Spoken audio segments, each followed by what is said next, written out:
નમસ્કાર.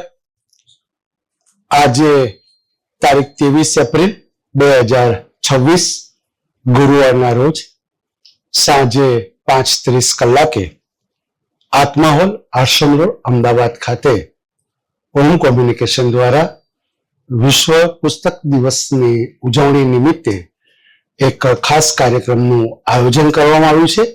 આપ સૌનું સ્વાગત છે.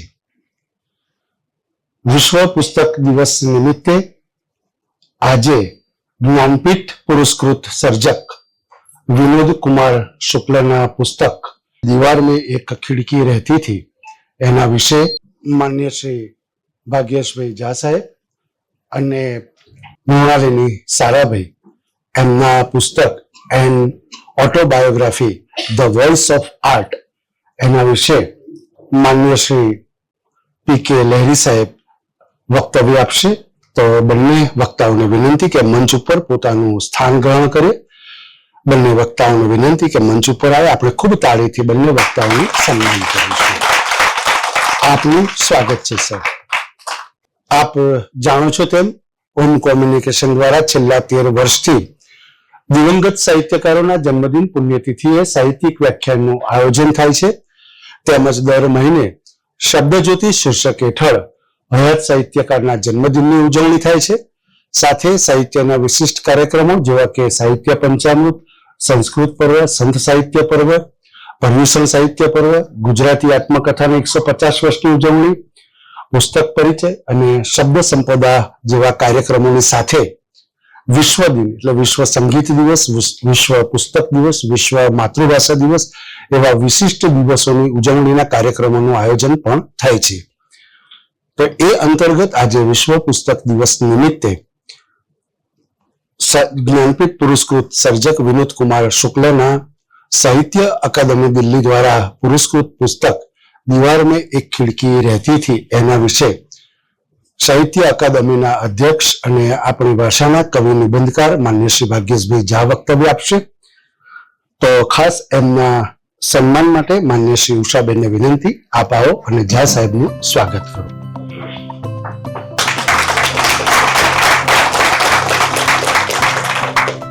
પદ્મશ્રી અને પદ્મભૂષણથી સન્માનિત કલાકાર મૃણાલિની સારાભાઈ એમના પુસ્તક and autobiography the voice of art એના વિશે ઘણી બધી સંસ્થાઓના ટ્રસ્ટી અને આપણી ભાષાના લેખક અને ચિંતક એવા માન્ય શ્રી પી.કે. લહેરી સાહેબનું સ્વાગત. માન્ય શ્રી યશવંતભાઈ મહેતાને વિનંતી, આપ આવો અને સ્વાગત.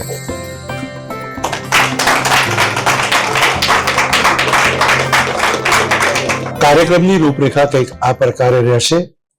માન્ય શ્રી ઝા સાહેબ સૌ પ્રથમ દીવાર में एक खिड़की रहती थी એ પુસ્તક વિશે વક્તવ્ય આપશે. ત્યારબાદ voice of art autobiography Mrinalini સારાભાઈને એના પુસ્તક વિશે માન્ય શ્રી લહેરી સાહેબ વક્તવ્ય આપશે. બંને વક્તાઓના વક્તવ્યની વચ્ચે સંચાલકની કોઈ ભૂમિકા રહેશે નહીં, જેની ખાસ નોંધ લેવા વિનંતી. વક્તાશ્રીના વક્તવ્ય પહેલા ને વક્તવ્ય બાદ અચૂક આપણે વક્તાશ્રીનું તાળીથી અભિવાદન કરીશું એવી નમ્ર વિનંતી. તો ખૂબ તાળીઓના સન્માન સાથે માન્ય શ્રી ઝા સાહેબને વિનંતી, આપ આવો અને વક્તવ્યનો પ્રારંભ કરો. સ્વાગત છે સર. વાગર્થા વિવસ સંપૃક્તૌ વાગર્થ પ્રતિપત્તયે જગતઃ પિતરૌ વંદે પાર્વતી પરમેશ્વર. વિશ્વ પુસ્તક દિવસ નિમિત્તે યોજાયેલા એક વિશિષ્ટ ગોષ્ઠીમાં આપણી સાથે ઉપસ્થિત અમારા માર્ગદર્શક વડીલ આદરણીય લહેરી સાહેબ, એમ કહી શકાય કે નક્ષત્ર મંડળ સામે બેઠું છે. ઉષાબેન, પરીક્ષિતભાઈ, હેમંતભાઈ, પંડ્યા સાહેબ તો અમારા ફોન ગુરુ છે, સતીશભાઈ, દલપતભાઈ, યશવંત દાદા અને આપ સૌ. હું કૃતિમાં જોઉં એ પહેલા એક થોડી નાનકડી ભૂમિકા બાંધવા માંગુ છું. વિશ્વ પુસ્તક દિવસ છે, પુસ્તકો પ્રત્યે ઉદાસીનતા વધતી જાય છે, ત્યારે એક પ્રશ્ન છેલ્લા કેટલાય વર્ષોથી આપણને સૌને મૂંઝવે છે કે who needs literature? Isaac singer નામના એક ફિલોસોફરે આ પ્રશ્ન લોસ એન્જલસ ટાઈમ્સમાં નવેમ્બર 2025માં ઉઠાવેલો અને એની ચર્ચાઓ લગભગ આખા વિશ્વ સાહિત્યમાં થયા કરી છે. ઉદાસીનતાના ઘણા બધા કારણો છે, પણ એનું એક કારણ એવું છે કે જે રીતે ઓટીટી પ્લેટફોર્મ્સ અને દ્રશ્ય શ્રાવ્ય માધ્યમો ઉપલબ્ધ થવા માંડ્યા એમ વાંચવા માટેની ઉદાસીનતા વધતી ગઈ. પણ લેખકો તો લખે જ છે, કેટલાક એકદમ ચીલા ચાલુ લખે છે, કેટલાકને હજી પણ પ્રણય ત્રિકોણમાંથી બહાર નથી નીકળવું, કેટલાકને એમ છે કે મારો પ્લોટ જ બહુ સર્વાંગ સુંદર છે એટલે મારે નવલકથાઓ લખવી મોટી લખવી. આ બધું ચાલ્યા કરે છે, પણ વિશ્વ સાહિત્યમાં જે ઉથલ-પાથલ થઈ અને બધા સાવધાન થઈ ગયા. હેન કેંગને નોબેલ પ્રાઇઝ મળ્યું, સાઉથ કોરિયાની લેખિકાને. એ પછી વિશ્વ સાહિત્યમાં પણ આ બાબતે ગાર્ડિયન, ન્યુયોર્ક ટાઈમ્સ એમાં બધામાં એક ચર્ચા થઈ કે કેવી કૃતિઓ લખાવી જોઈએ. કારણ કે ઓટીટી પ્લેટફોર્મ પર તમારે પ્લોટ નક્કી નથી કરવાનો હોતો, ત્યાં તો 5 જણા ભેગા થઈને પ્લોટ નક્કી કરી દે છે અને આપણે એક વ્યક્તિ વિચારે એના કરતા વધારે સારો કરે ઘણી વખત એવું બને છે. એઆઈ ને મસાલો આપી દો તો એઆઈ પણ હવે તો પ્લોટ લખી દે છે. તો આ આવનારા સમયમાં પુસ્તકોની શું દશા થશે, અથવા સર્જકની સામે જે પડકાર છે એ પડકારને ઝીલવા માટે લોકો શું કરી રહ્યા છે, એ પ્રશ્ન મને ઘણી વખતથી મૂંઝવતો હતો. આ જ્યારે મનીષે મને પ્રશ્ન કર્યો ત્યારે મારા મનમાં 3 કૃતિઓ હતી. એક મ્યુઝિશિયન ઓફ કહાની સલમાન રશ્દીની, એક the city and its uncertain walls Haruki મુરાકામીની, અને વિનોદ કુમાર શુક્લની દીવાર મેં એક ખિડકી રહેતી હતી. પેલા 2 કરતા મને આમાં વધારે રસ એટલા માટે પડ્યો અને એટલા માટે હું એવું કહું છું કે આ મેં સિલેક્ટ કરી એ જ્ઞાનપીઠ એવોર્ડ મળ્યો તો બરાબર છે, પણ વિશ્વ સાહિત્યમાં ઉભારી શકાય એવી આ કૃતિ છે. સલમાન રશ્દી એક કાલ્પનિક પાત્ર કરી અને કથા રચે છે. મ્યુઝિશિયન ઓફ કહાની એ એકચ્યુઅલી મુંબઈની છે અને કહાની એટલે મુંબઈ છે. The city and uncertain walls its uncertain વોલ્સમાં એક છોકરી જે પ્રેમિકા છે એમ કે છે કે I am not real one stays in the town. એ આ જે એઆઈ ના લીધે જે પ્રશ્ન ઉભો થયો છે કે મારું અસ્તિત્વ જ નથી, મારો હોલોગ્રામ હોય એ પણ મારી માફક બોલે, એની સામે વિનોદ કુમાર શુક્લ એક આંચલિક નવલકથા, એ છત્તીસગઢ ની આસપાસનું રાયપુરમાં રહે છે અને કસ્બામાં રહેતા એક પ્રાધ્યાપકની કહાની લઈ અને આપણી સામે આવે છે. પણ ચીલાચાલુ કથા નથી. એ નિરાલા, જૈનેન્દ્ર, ફણેશ્વરનાથ રેણુથી પણ જુદા પડે છે. એમની પોતાની ભાષા છે.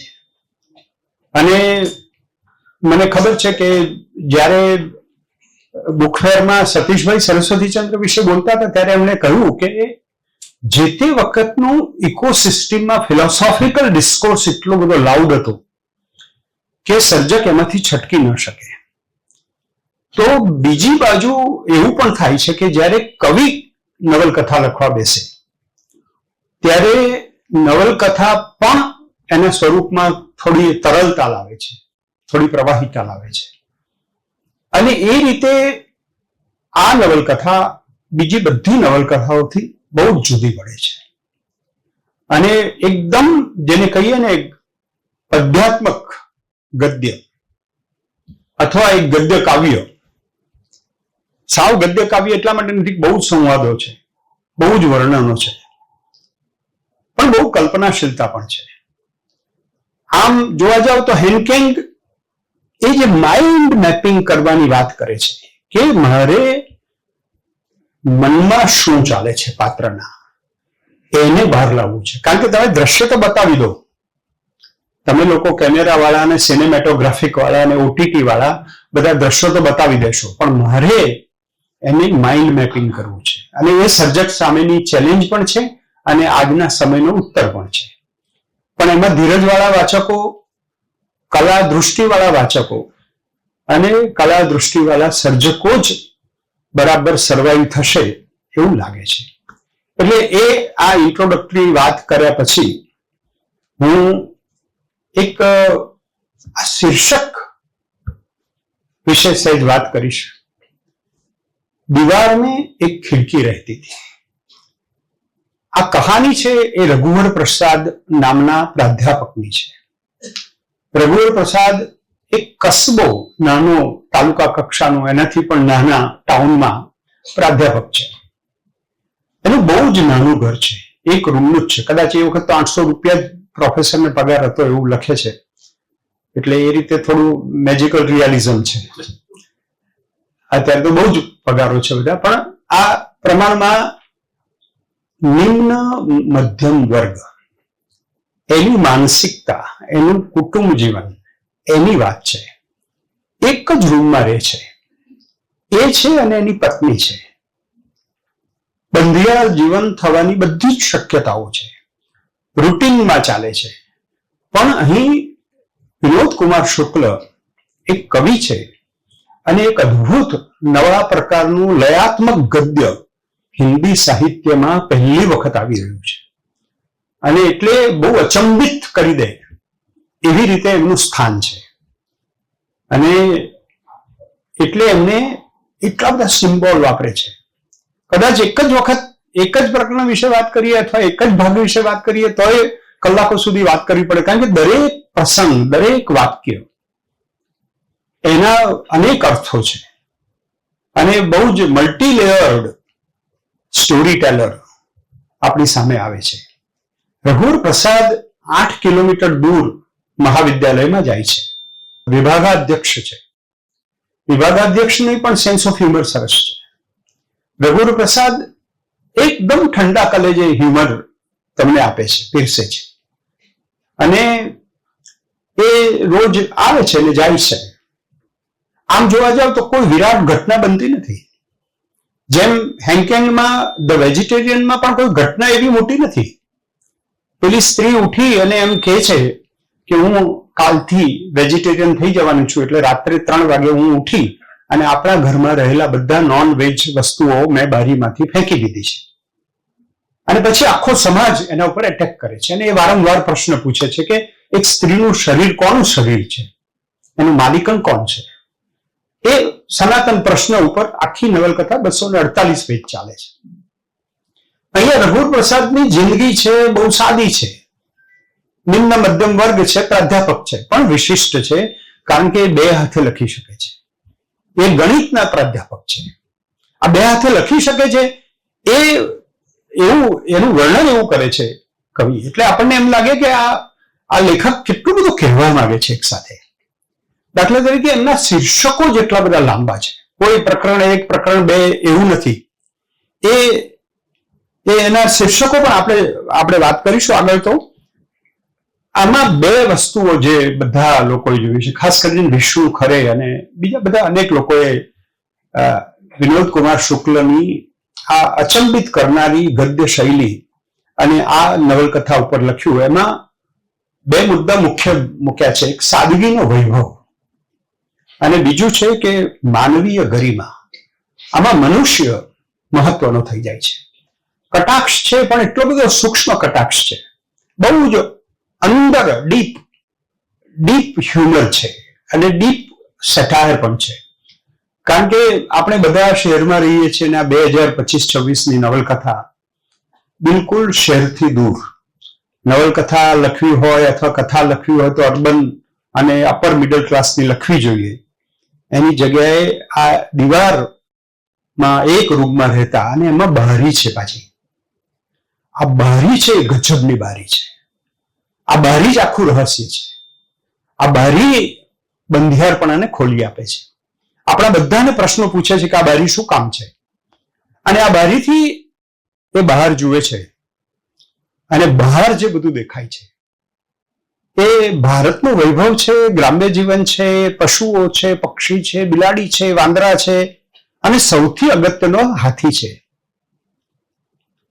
હાથી આવે છે. હવે આ હાથી નું સિમ્બોલ લઈને પ્રકરણે વિનોદ કુમાર ગજબ કલાનું કામ કરે છે.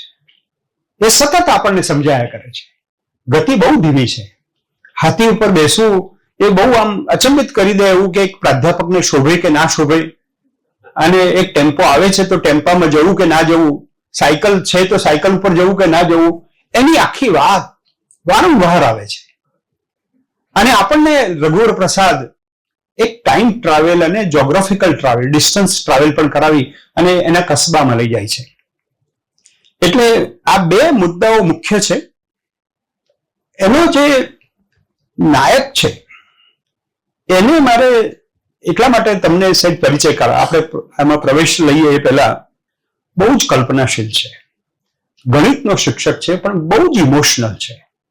એને એના વિદ્યાર્થીઓ માટે, એના વિભાગાધ્યક્ષ માટે, એની પત્ની માટે, એના પિતાજી માટે, એના હાથી માટે, હાથી ઉપર બેઠેલા સાધુ માટે, સાયકલ ઉપર આવતા બીજા સાધુ માટે જાત જાતના વિચારો આવે છે. અને વિનોદ કુમાર શુક્લ એક ક્ષણ પણ ચૂક્યા સિવાય આપણને એના મનના અંદર ફેરવ્યા કરે છે. એના મનમાં શું ચાલે છે એ નાના નાના વાક્યોથી આપણને કહી અને રઘુવર પ્રસાદનો અને વિનોદ કુમાર શુક્લની કલાત્મકતાનો પરિચય કરાવે છે. અને એટલા માટે આ કૃતિ એકદમ આખા દેશમાં આજે ચર્ચામાં, દરેક ભાષામાં આની ચર્ચા થઈ રહી છે. બીજું, બહુ જ ગરીબ છે આ લોકો. નીચે ઊંઘી જાય છે સોનસી તો એની પત્ની, બધા સાથે ઊંઘી જાય છે અને બધા એટલી બધી, તમે જુઓ તો આપણને એમ થાય કે આવું તો કઈ જીવન હોય એમ. આપણે બીકોઝ આપણો દ્રષ્ટિકોણ એક છે, આપણે જોવાનું છે કે આ બારી છે એ દ્રષ્ટિકોણ છે. અને બારી આપણને ખોલી આપે છે એક બીજી વાત કે આખા માહોલમાં આટલા બધા અભાવો હોવા છતાં પણ કોઈ પણ પાત્ર ક્યાંય પણ ફરિયાદ કે અસંતોષ વ્યક્ત નથી કરતા.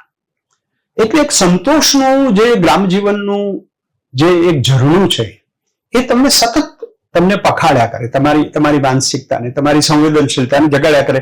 ઓ આવું છે તો આને બોલવું જોઈએ, પણ કશું બોલતા નથી. બહુ જ સ્પર્શી જાય એવી પ્રામાણિકતા છે. અને એ પ્રામાણિકતા આ રઘુવર પ્રસાદ આપણને વારંવાર કહે છે, ઓહો મારે અહીંયા નહોતું જવા, અહીં ઉતરવા, હાથી ઉપરથી ઉતરે છે, અહીંયા નથી ઉતરવા જેવું. પેલી સ્ત્રીઓ મારી સામે જોઈ રહી છે, એ લોકો હસશે, મારી પડોશનો છે બધી, અને એ લોકો મને જુએ છે કે હું હાથી ઉપરથી ઉતરી રહ્યો છું. કદાચ હું પડી જાઉં તો, કદાચ મને વાગી જાય તો બધા કેવા હસશે. અને મારા પિતાજી ગંજી પહેરીને બેઠા છે, એમને કેવું લાગશે. એટલે એ એકદમ પ્રામાણિકતાથી પોતાના મનમાં જે બધા આવેગો આવે છે, જે વિચારો આવે છે, એનું બરાબર વર્ણન કરે છે. પણ એ બધા કરવામાં એ સતત પોતાની પ્રામાણિકતાનો આપણને પરિચય આપે છે. વિભાગાધ્યક્ષ કહે છે કે એક સ્કૂટર લાવી દે ને, તો કે આટલા પગારમાં તો નહીં પોસાય. તો કે સાયકલ ઉપર, એટલે કે પણ સાયકલ તો વાર લાગે છે, અને ટેમ્પો છે તો ટેમ્પોમાં આવું છું ને જોઉં છું. બીજી એક રઘુવર પ્રસાદની આ 6 ભાગમાં જે વહેતું વ્યક્તિત્વ છે એમાં આપણને સ્પર્શ કરી જાય એવી સહજતા છે. એકદમ સહજતા, ક્યાંય કોઈ પ્રકારનો દંભ નથી, ક્યાંય પણ કશું મારે આવું દેખાવું જોઈએ ને આમને. એ જે હોય તે અને જેવું છે તેવું એક એક્સેપ્ટન્સ લાઈફનું અને સિચ્યુએશનનું. એક વધારે એટલે સૂક્ષ્મ રીતે જ કહે છે, પણ શિક્ષક ધર્મ એ પણ બરાબર બજાવે છે. અને શિક્ષક ધર્મ બજાવવા માટે મારે લેટ નથી જવું, કોઈ પણ રીતે હું મારા વર્ગખંડમાં મોડો ન પહોંચું, એની એને સતત ચિંતા રહ્યા કરે છે. અને જેમ માનવીય ગરિમાની આપણે જે બે મુખ્ય મુદ્દા લીધા, એવો જ એક જે વહેતો પ્રવાહ છે એ આત્મસન્માનનો છે. બધા લોકો, સોનસી એની પત્ની છે, એ પણ એની સાસુ સાથે એના પિયર જાય છે, આવે છે. અને પછી તો શરૂઆતનો જે એનો ભાવ હોય છે અને પછીનો ભાવ હોય છે. આપણે જોઈશું કે શરૂઆતમાં સોનસીનું બિહેવિયર કેવું છે અને પછી કેવું છે. તો આ એની થોડી પૂર્વ ભૂમિકા થઈ. હું ખાલી અત્યારે જે 6 ભાગ છે એના શીર્ષકોની વાત કરું છું. શીર્ષકો બહુ જ લાંબા છે અને વાક્યો બહુ ટૂંકા છે. બધા આખા નેરેટિવમાં વાક્યો એકદમ આપણે ગાંધીનું ગદ્ય કહીએ ને એવું ટૂંકા વાક્યો પણ શરૂઆત કરે છે, હાથી आगे आगे निकलता जाता था और पीछे हाथी की खाली जगह छूटती जाती थी. આ ગતિ પહેલાની જ વાત, પહેલા જ પ્રકરણમાં કે આ જે ગતિ છે એ ગતિ કેવી રીતે થઈ રહી છે આ જીવનમાં. સ્ટોરી આમાં કશું છે જ નહીં, ખાલી આ જાય છે, કોલેજ જાય છે, પાછો આવે છે. એની પત્ની છે, એની પત્નીનું એની સાથે જયારે લગ્ન થયું ત્યારે કંકોત્રી આવી છે, ક્યાં ઊંઘવાનું, ક્યાં શું કરવાનું એની વાત છે. એને મૈકે જવું છે, સાયકલ આવે છે, એના પપ્પા આવ્યા છે, અને પપ્પાને તકલીફ છે, તબિયત સારી નથી, પાછા જાય છે, પાછા ચિઠ્ઠી લખે છે. પછી બારીની બહાર જુએ છે ત્યારે આખો સંસાર દેખાય છે. અને સંસાર એ છત્તીસગઢનું ગ્રામ્ય જીવન છે, અને ઉપર સૂર્ય અને ચંદ્રમા છે.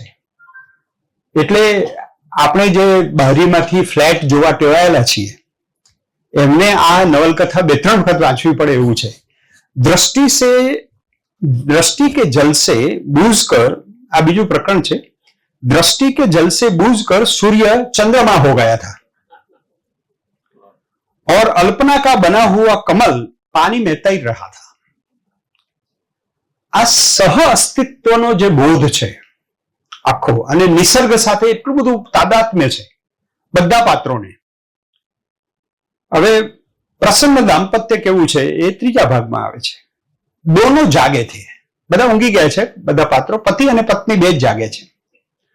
दोनों जागे थे और सब कुछ नींद में झूम रहा था. नींद में तालाब था, आकाश नींद का आकाश था. એટલે બધા અભાવ વચ્ચે પણ ક્યાંથી સૌંદર્ય શોધી લેવું. અને પછી જયારે આખી કથા પૂરી થાય ત્યારે જે વર્ણન આવે છે એ આપણને કાલિદાસ યાદ આવે, પંડ્યા સાહેબ. બીજું જે મહત્વનો મુદ્દો છે, બારી દિવારમાં એક ખિડકી થી, આ ખિડકી છે ને એમાં બહારના જોવાનું જેમ છે એમ અંદર પણ બધા જુએ છે. અંદરની દુનિયા પણ આ રઘુવર પ્રસાદનું ફેમિલી જુએ છે. પણ આપણે એમાં જઈએ પેલા એક દિવસ કેવું થાય છે, રાત્રે पेड़ों की हरहराने की आवाज में चिड़ियों के चहचहाने की आवाज बैठी थी. રાત્રે બધો અવાજ થાય છે, જે પવન આવે છે રાત્રે, અને એમાં પાછી પક્ષીઓના અવાજ પણ બેઠેલા છે. આ એકદમ ગદ્ય કાવ્ય, એવું ઊંચા પ્રકારનું ગદ્ય કાવ્ય છે. અને એક વખત કે છે, એક બીજા કાલો જગત ભક્ષક હજે આપણે એમ કહીએ છીએ ને, અહીંયા પણ કાળ જાય છે, પણ એકદમ સમયની ગતિ એટલી બધી મંથર છે, એકદમ ધીમે ધીમે જાય છે. અને રઘુવર પ્રસાદને કોઈ વાતની ઉતાવળ નથી. આખું જીવન જાણે કે ઠહેરા ઉપર ધીરે ધીરે જઈ રહ્યું છે. रात के बीतने से जाता हुआ अंधेरा शायद हाथी के आकार में छूट गया था. हाथी सतत हाजिर હોય છે. ज्यों ज्यों सुबह होगी हाथी के आकार का अंधेरा हाथी के आकार की सुबह होकर बाकी की सुबह में धुल मिल जाएगा. એટલે એક ચિત્ર આપણી સામે એવું દોરે છે કે અંધારું અને અજવાળું બે જયારે મિશ્રિત થઈ જશે એટલે ટાઈમ અને સ્પેસનું જે દ્વૈત છે એ દ્વૈતને એક અદ્ભુત રીતે આ રજૂ કરે છે. પછી છેલ્લું પ્રકરણ છે, रात भर अंधेरे का इतना साथ था कि दिन का उजाला बहुत उजाला लग रहा था. लगा कि एक सूर्य से इतना उजाला नहीं हो सकता, 2 सूर्य होंगे. આ 2 સૂર્ય હોંગે એ એનું જે એક્સપ્રેશન છે એ એનો હેપીનેસ, એટલો બધો રાજી થઈ ગયો છે કે એના પપ્પાની તબિયત સારી થતી જાય છે. અને સોમસી સાથે જે પહેલા લગ્ન થયું ત્યારે એને જે કુતૂહલ હતું ને એને એમ હતું કે આ શું કરશે અને આ અમારું જીવન કેવી રીતે ચાલશે, એની સામે આ એકદમ સંતોષભર્યું જીવન અને આનંદદાયક જીવન છે.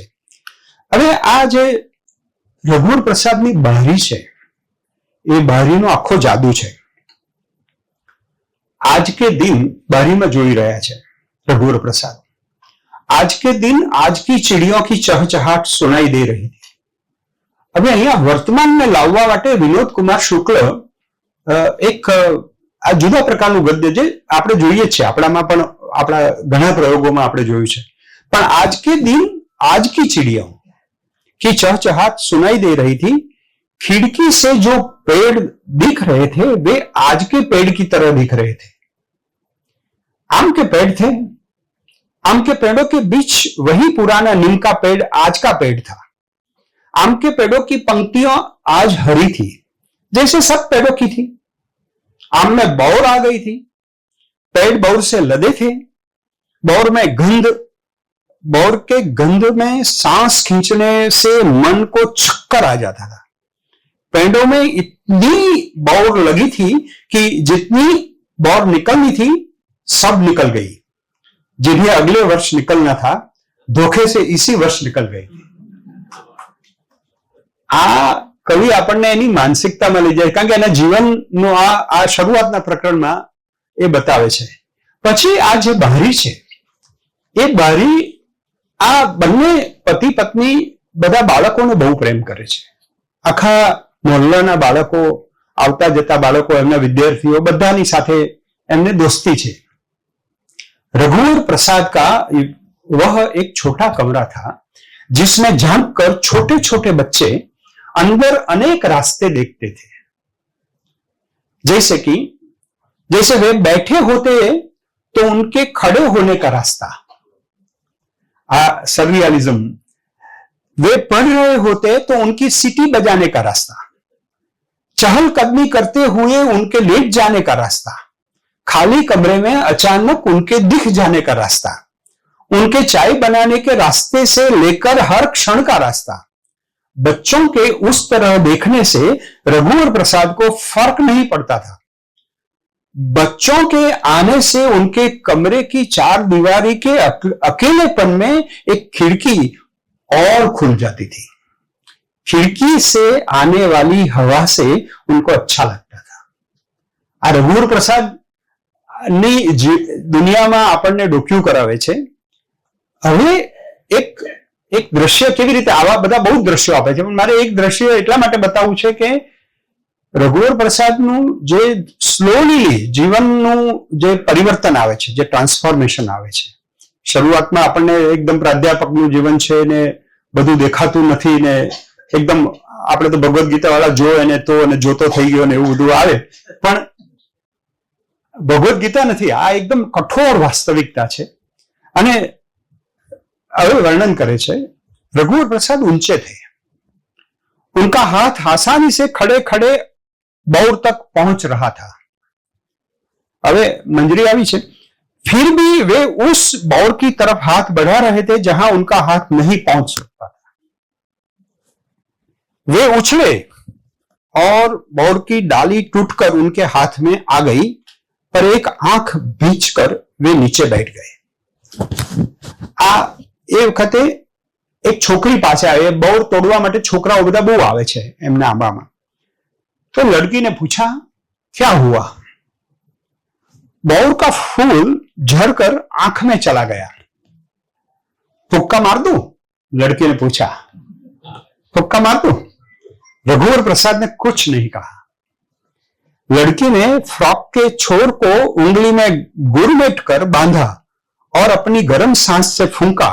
फिर रघुवर प्रसाद के बिल्कुल पास जाकर सांस से गर्म फ्रॉक के बांधे छोर को आंख पर रखा. ऐसा 2-3-4 बार किया. बस ठीक हो गया, रघुवर प्रसाद ने कहा. उनकी आंख लाल हो गई थी और आंसू आ गए थे. लड़की ने फिर से पूछा, ठीक हो गया? हाँ, उन्होंने कहा. रघुवर प्रसाद के हाथ से बौर की डाली लेकर लड़की भाग गई. लौटते समय रघुवर प्रसाद को एक जगह 2 ईंटें दिखाई दी. ईंटें मिट्टी से सनी थी. हाथों में एक एक ईंट उठाए रघुवर प्रसाद पीछे की खिड़की की तरफ गए અને પછી ગોઠવવા માંડ્યા જેથી બાળકો વધારે સ્પષ્ટ રીતે અંદર જોઈ શકે. એક લડકીને અહીં લાવી અને એક મંજરી બતાવીને આપણને એટલું બધું કહે છે કે આ આખી ઘટના એમના જીવનની બહુ પ્રેગ્નન્ટ છે, બહુ જ સંભાવનાઓ સાથે આગળ આવે છે. રઘુવીર પ્રસાદ ધીરે ધીરે આમ એમને જે નિસર્ગ એમને જે બારીમાંથી દેખાય છે, यह सच था कि पेड़ों की पत्तियों घास के कारण हरा रंग सबसे अधिक था, आकाश में नीला रंग अधिक था. खुली धरती पर होने के कारण यह सुविधा थी कि एक मस्त बहुत सा आकाश दिख जाता था. सुबह शाम आकाश के स्थिर रंगीन होने के बाद भी हरा उड़ता रंग उड़ते हुए तोतों के झुंड के कारण दिखाई देता था. 8-10 कौओं से बड़ा झुंड आकाश में दिखाई नहीं देता था. तोते सटे हुए एक साथ उड़ते दिखाई देते थे. कौवे छितरे छितरे उड़ते दिखाई देते थे. सफेद बगुले भी छितरे छितरे उड़ते थे. कोयल पेड़ की डाली में छुपी छुपी दिखती थी. गिलहरी पेड़ पर अकेली नहीं दिखाई दी थी. आसपास दूसरी गिलहरी होती या चिड़िया जरूर होती, तब यह तय नहीं कर पाते थे कि टिक टिक बोलती हुई गिलहरी है या चिड़िया. આ રઘુવીર પ્રસાદની જે દુનિયા છે એ એકદમ નિસર્ગમય છે, અને એટલે રઘુવીર પ્રસાદ આપણી સાથે ધીરે ધીરે લઈ જાય છે અને વિભાગાધ્યક્ષ સાથે હવે હાથી ઉપર બેસી અને રઘુવીર પ્રસાદ વિભાગાધ્યક્ષ સાથે શું વાત કરે છે. મેં જે અગાઉ કહ્યું એમ, स्कूटर नहीं खरीद लेते? सर इतने पैसे कहां से लाऊंगा, साइकिल से आया करो. साइकिल से आने का मन नहीं करता. पिताजी की पुरानी साइकिल है लेकिन बिगड़ती रहती है. આ પિતાજીની સાયકલ આપણે બહુ યાદ રાખવાની છે, કારણ કે છેલ્લા પ્રકરણમાં આ સાયકલની પણ એક કમાલ છે.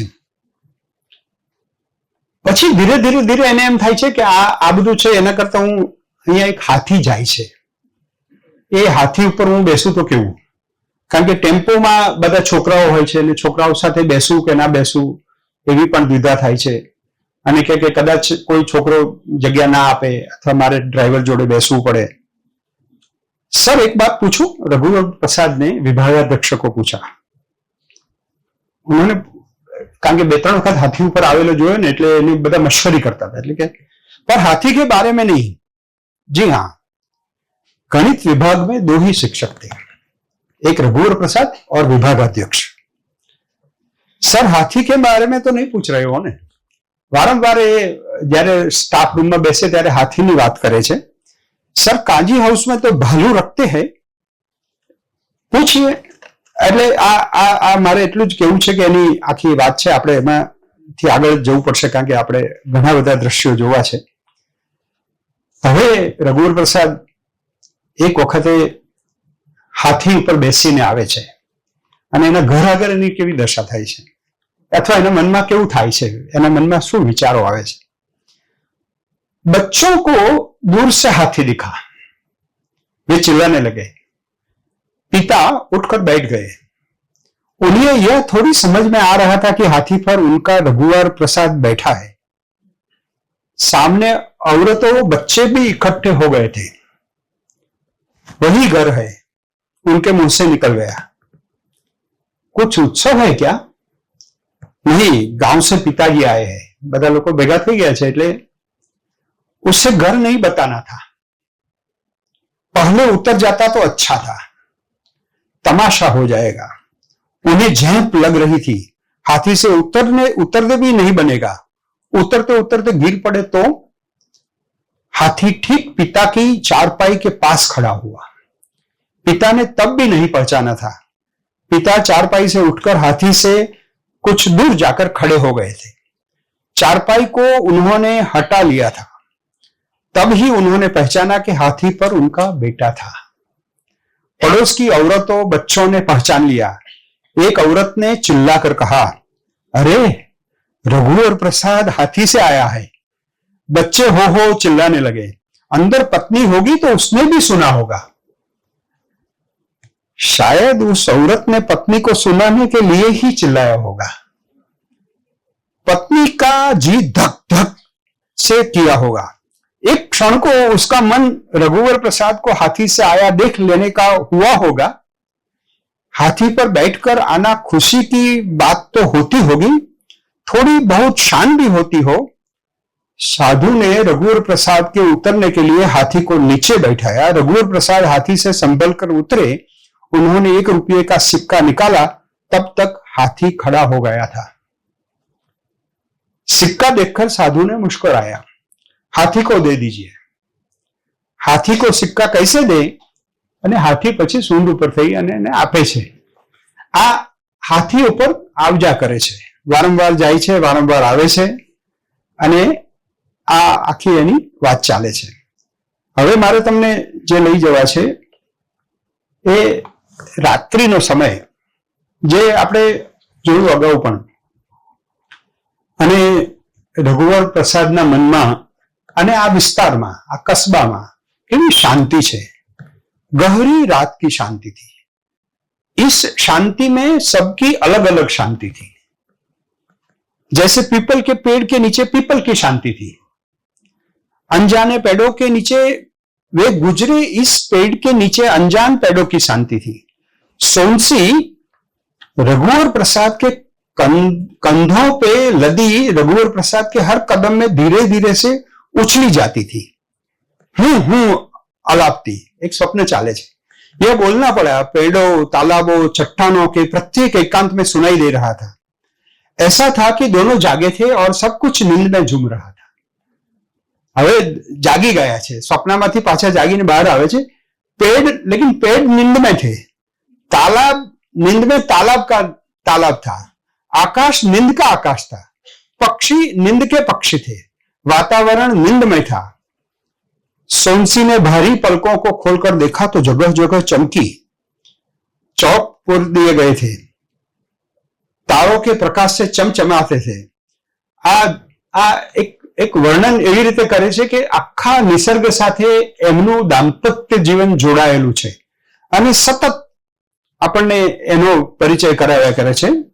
હવે મારે સાયકલ લौटान के लिए रघुवर प्रसाद साइकिल थी पण जाए छे क्यारेक क्यारेक।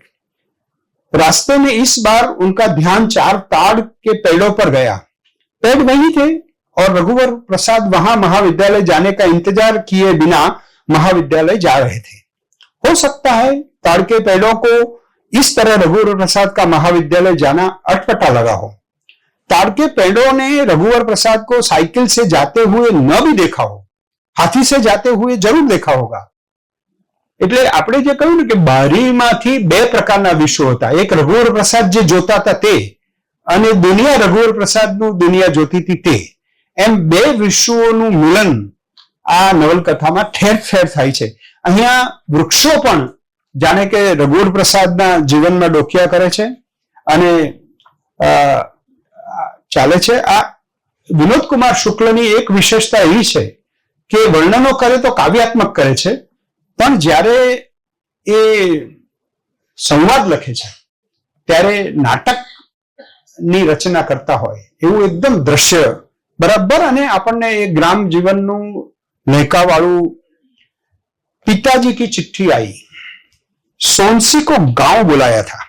2 दिन गांव में रहकर वह मायके चली जाएगी। पिताजी का कहना था कि रघुवर प्रसाद उसके मायके तक छोड़ आए। सोनसी बहुत खुश थी। रात को रघुवर प्रसाद ने सोनसी का हाथ देखकर पूछा, चूड़ी वाली नहीं आई? हाँ, नहीं आई। खाली हाथ देखकर अम्मा गुस्सा होगी, कल पहन लूंगी। अभी इतनी जल्दी नहीं जाएंगे, परीक्षा सिर पर है। ऐसा करो, इस इतवार को गांव छोड़ दो, फिर दोबारा आकर मायके छोड़ देना। અહીંયા આપણે જે વિભક્તિઓનો પ્રયોગ કરીએ છીએ એવું, आप गुस्सा हो, गुस्सा में हो ऐसा नहीं कहता, आप गुस्सा हो। बार बार आने जाने से बहुत पैसे खर्च होंगे। अच्छा गांव छोड़कर आ जाना, वहां से कोई લીવા ले जाएगा। પછી કહે છે કે હવે જો થોડું એના अंतरंग संवाद चाले છે। तुम मुझको चिट्ठी लिखोगे?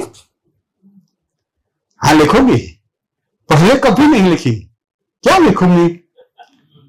तो रघुवर प्रसाद के राजी खुशी, नहीं मैं तुमको क्या कहकर लिखूंगी, जो अच्छा लगे। देखो अम्मा पिताजी को क्या कहती थी मालूम है? नहीं, मालिक। तुम मुझको मालिक मत लिखना। मेरी सहेली अपने पति को श्रीमान जी लिखती है। नहीं नहीं नहीं, श्रीमान जी मत लिखना, तुम पहले लिखना, तुम पहले लिखना। दोनों चुप हो गए। सोनसी सोच रही थी कि रघुवर प्रसाद यदि दोनों हाथ से चिट्ठी लिखेंगे, અહીંયા કવિતા આવે છે, सोनसी सोच रही थी कि रघुवर प्रसाद यदि दोनों हाथ से चिट्ठी लिखेंगे तो पहचान जाएगी कि बाएं हाथ से कितना लिखा है और दाहिने से कितना। वह बाएं और दाहिने हाथ की लिपि को पढ़ते हुए जैसे रघुवर प्रसाद के आलिंगन में पढ़ रही हो। હવે કાલિદાસ આવે છે અને તમે શું કરશો મારી આ આવેદન, मैं खिड़की से तुम्हारे देखे हुए आकाश को देख लूंगी।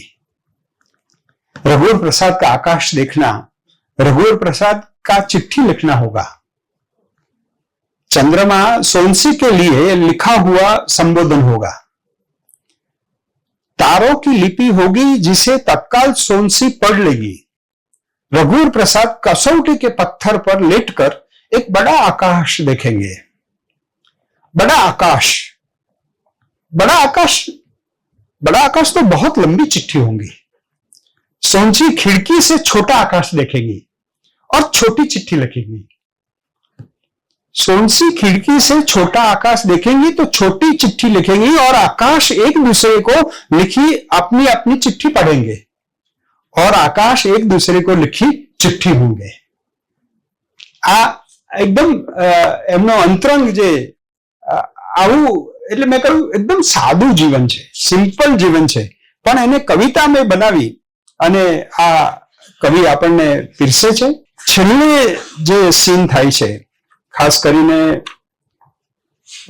સાયકલ, અને હવે શું થયું કે હાથી ઉપર રોજ આવે છે અને જાય છે। હવે ધીરે ધીરે હાથી જતો રહ્યો છે અને હવે સાયકલ ઉપર જવાનું છે, ટેમ્પો ઉપર જવાનું થશે કદાચ।